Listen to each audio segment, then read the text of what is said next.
नमस्कार, capital TV देख रहे हैं आप। मैं हूं आपके साथ अंशिका। बिहार में पीएफआई का टेरर मॉड्यूल सामने आने के बाद अब इस मामले में बड़ा खुलासा हुआ है और बड़ी खबर मैं आपको बता दूं कि यहां 1 महीने पहले से राज्य में दंगा भड़काने की साजिश की जा रही थी। दानापुर और उसके आसपास के मुस्लिमों को भड़काकर दंगा भड़काने की साजिश को प्लान किया जा रहा था और इस मामले में लोगों को आपत्तिजनक मैसेज भेजे जा रहे थे। मामले में एफआईआर भी दर्ज हुई। पटना पुलिस को इस पूरे मामले की जानकारी पहले से थी, लेकिन फिर भी पुलिस ने इस मामले में कोई एक्शन नहीं लिया। वो लगातार कार्रवाई से बचती रही। नौबत यहां तक आ गई कि उनके नाक के नीचे वहां ट्रेनिंग कैंप चलाए जा रहे थे। पीएम मोदी को उनके रैली के दौरान निशाना बनाए जाने की पूरी प्लानिंग कर ली गई थी। इसी पर ज्यादा जानकारी के लिए मेरे साथ न्यूज रूम से जुड़ रहे हैं कैपिटल टीवी के editor in chief doctor Manish Kumar. Doctor साहब, बड़ा खुलासा टेरर मॉड्यूल में हुआ है। पटना पुलिस को इस बारे में पूरी जानकारी थी, लेकिन वो कार्रवाई से बचती रही। क्या जानकारी? और देखिए, 1 महीना पहले व्हाट्सएप के ऊपर मैसेजेस के जरिए ये लोगों को सड़क पे आने, दंगा भड़काने, तरह तरह की चीज़ें हो रही थी। 1 महीने पहले पुलिस वाले को भी आप जानकारी सुनेंगे किस तरह के मैसेजेस दिए जा रहे थे और क्या बताया जा रहा था। उससे किसी भी सरकार को चौकन्ना हो जाना चाहिए था।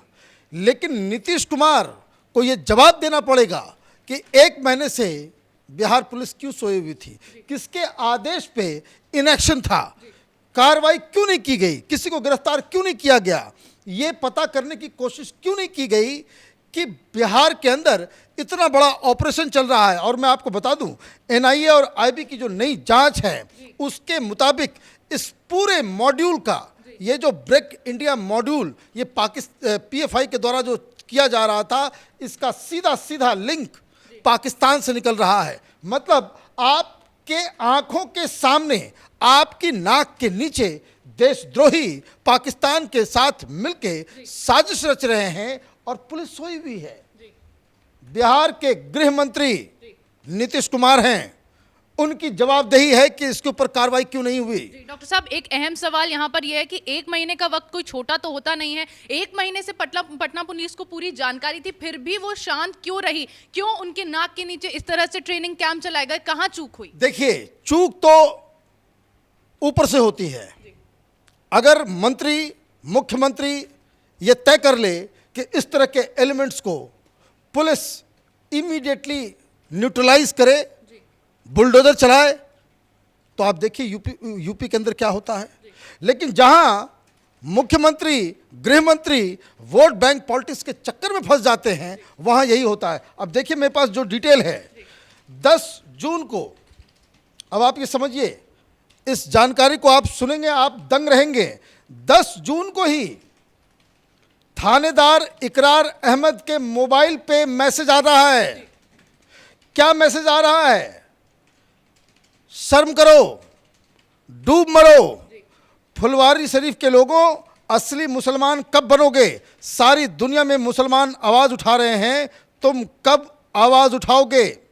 ये अपील की जा रही थी और इसमें कहा गया कि अपने रब के बाद नमाज जुम्मा 10/6/22 मतलब 10 जून को ही को जामा मस्जिद नया टोला पहुंचे और इसके रसूल का सबूत दें। अब ये समझिए, किसके पास आ रहा है? थानेदार के पास। व्हाट्सएप पे आ रहा है, मतलब नंबर आपके पास है। गिरफ्तारी क्यों नहीं हुई? इस आदमी को तो तुरंत ही उठा लेना चाहिए था। लेकिन थानेदार साहब ने क्या किया? तो वो जो कागजी कार्रवाई होती है, जो ढुलमुल रमैया होता है, जिस तरह का लुंज पुंज सरकारें काम करती है, तो उन्होंने, चूंकि अब ये तो ऑफिशियल है और ये जो नंबर पे आया, अब ये समझिए, पुलिस वालों के पास 2 तरह के नंबर होते हैं। एक सरकारी नंबर होता है जिसको उठाना ही उठाना होता है, जिस पे रिस्पॉन्ड करना ही करना होता है, जिस पे आप एफआईआर तक कर सकते हैं, जिसमें आप सारी सूचनाएं देते हैं। ये एसएचओ के पास होता है, तमाम बड़े अधिकारियों के पास होता है। और एक नंबर आपका पर्सनल होता है। ये पर्सनल नंबर पे नहीं आया था, ये बिहार पुलिस के इंस्पेक्टर के सरकारी फोन के ऊपर, तो आपको फिर एक्शन लेना पड़ेगा। आपने क्या किया? तो 11 जून को आपने आईपीसी की 4-5 धाराओं के तहत आपने ये कर दी। थानेदार ने कहा कि पैम्पलेट के जरिए दो समुदायों के बीच नफरत फैलाने, दंगा भड़काने का माहौल खराब करने की कोशिश की जा रही है। मतलब पुलिस को सारी जानकारी मिल गई, फोन नंबर भी आ गया।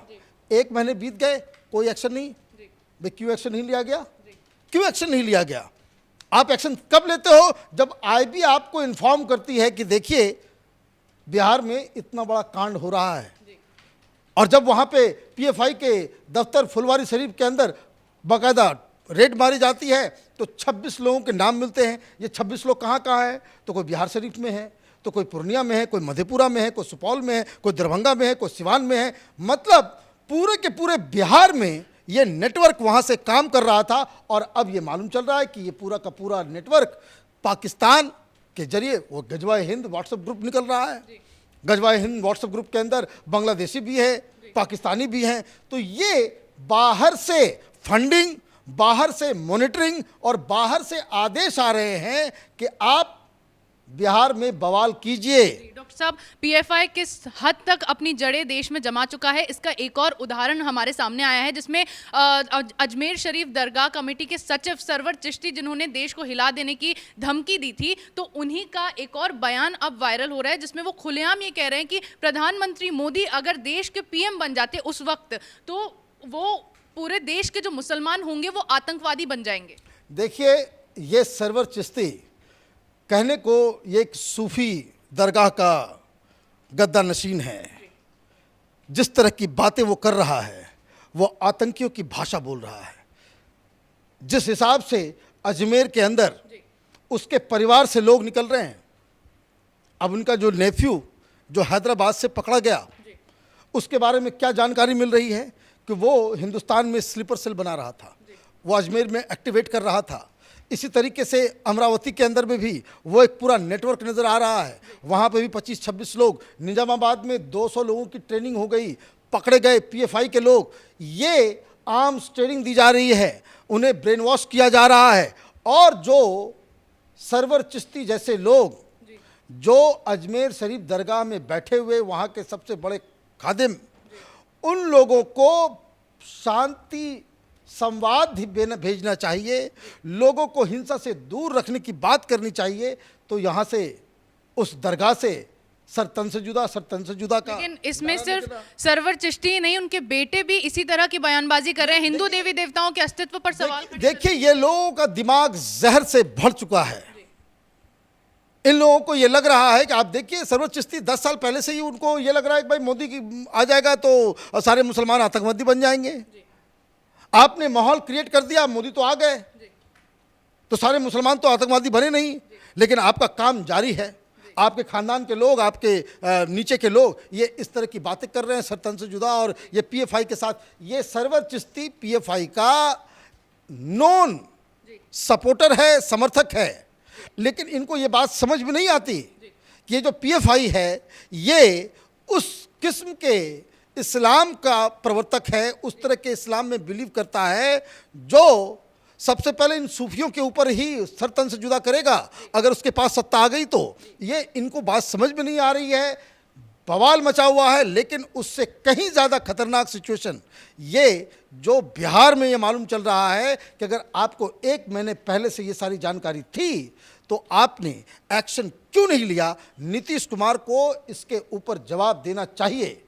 हमें मालूम है बिहार में जो पत्रकार हैं नीतीश कुमार से ये सवाल पूछने की हिम्मत नहीं रखेंगे, लेकिन नेशनल मीडिया को ये सवाल पूछना चाहिए। नीतीश कुमार से कड़ाई से ये अकाउंटेबिलिटी फिक्स करनी पड़ेगी उनकी कि 1 महीने पहले आपके पास ये जानकारी थी तो किन किन अधिकारियों की नाकाहिली की वजह से इन लोगों के ऊपर गिरफ्तारी नहीं हुई। और ये जानकारी जब इंटेलिजेंस ब्यूरो देता है तब आप ये कार्रवाई करते। कुछ लोग भाग गए, आज खबर आई कि अब उनको ढूंढा जा रहा है तो वो भाग गए, वो नेपाल चले गए होंगे। नेपाल में बाकायदा आईएसआई का पूरा नेटवर्क काम करता है।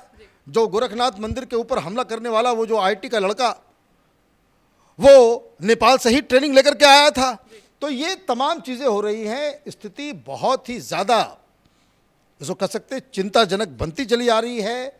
केंद्र सरकार को, राज्य सरकारों को अभी राजनीति, वोट बैंक पॉलिटिक्स को दरकिनार करके पीएफआई के खिलाफ बहुत ही कड़ाई से एक्शन लेने की आवश्यकता है, पीएफआई से जुड़े लोगों को जेल भेजने की आवश्यकता है। जी बिल्कुल, बहुत बहुत शुक्रिया तमाम जानकारियों के लिए। सरवर चिश्ती का बयान, उसके बेटे का बयान जिस तरह से सामने आ रहा है और बिहार टेरर मॉड्यूल में जिस तरीके के खुलासे हो रहे हैं, उसके बाद ये पता चलता है कि देश में पीएफआई किस हद तक अपनी जड़ें जमा चुका है। लेकिन बिहार टेरर मॉड्यूल में अब जो खुलासा हुआ है और जो जानकारी सामने आई है कि पटना पुलिस को 1 महीने पहले से इस पूरे मामले की जानकारी थी कि किस तरह से वहां दंगे भड़काने की साजिश रची जा रही है, और जिस तरह पटना पुलिस ने इसमें एक्शन ना लेकर लापरवाही दिखाई, उसी का नतीजा है कि पीएफआई को उससे बढ़ावा मिला, वहां इस तरह की साजिश रची गई और देश को एक इस्लामिक राष्ट्र बनाने की पूरी प्लानिंग तैयार कर ली गई। कैमरा पर्सन रवि के साथ मैं अंशिका, कैपिटल टीवी।